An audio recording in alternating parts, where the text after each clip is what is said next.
Good morning, everybody. This is Tony here with a reading of the astrological signs.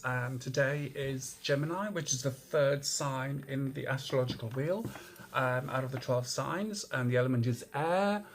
Quality is mutable, ruler Mercury, symbol the twins, mode thought, motto I communicate. Right, the third sign of the zodiac, as I just said, quickness of thought and facile communication. It is the first air sign, mental in orientation, and thus can be compared to a lively intellect reaching out to establish contact with other emerging points of view. In the same way, it symbolises the expanding powers of mind exercised by the adolescent evolving towards adulthood. As you know, Aries is 0 to 7, Taurus is 7 to 14, and Gemini, the third period of life, aged 14 to 21. The personality can be likened to adolescents striving to reach young adulthood. I feel that they do that most of their life, if not all of their lives. They're trying to strive for that elusive adulthood that they tend to want to look for.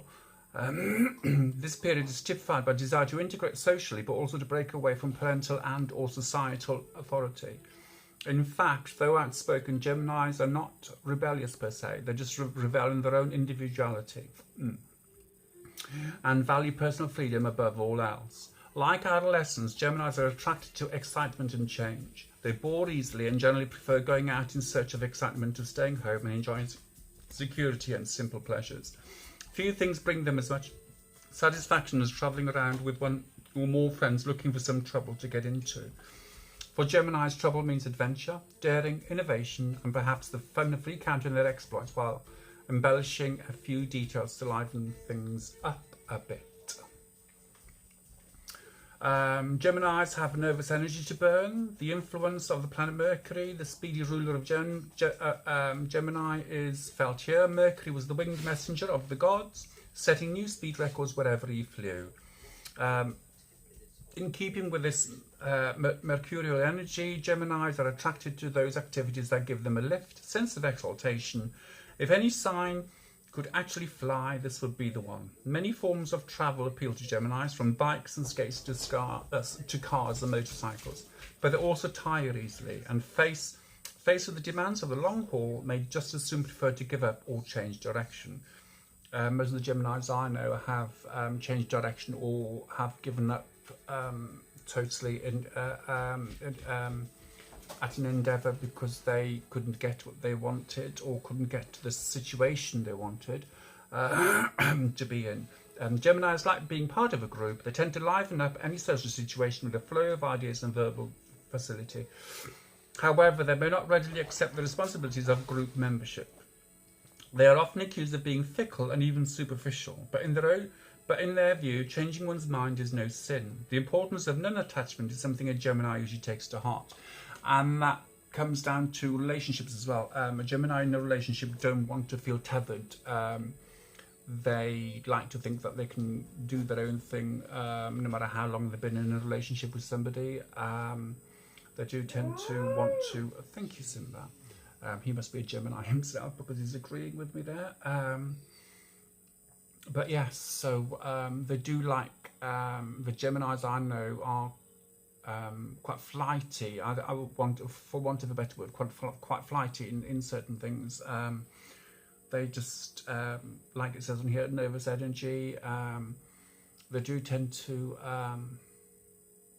take over a lot, but when that actually happens and the people around them let them take over, they can't deal with it. They just don't know what to do with the power of leadership, and so they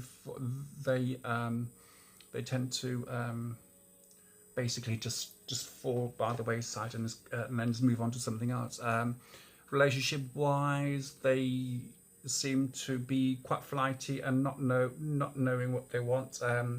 They don't take commitment lightly, if at all. They still think that they that they are still a free agent to do what they want. I'm not saying that they cheat, but go out drinking or whatever they want to do. But but without being tethered down by a partner. And if you try to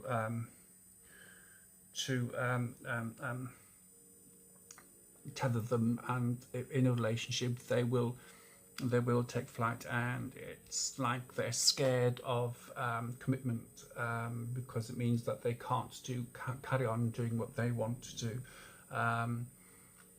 We say the motto is communicate. A lot of Geminis tend to talk a lot.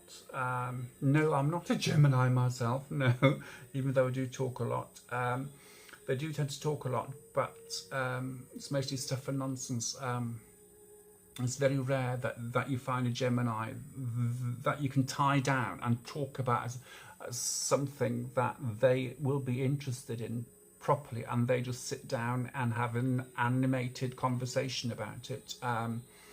It is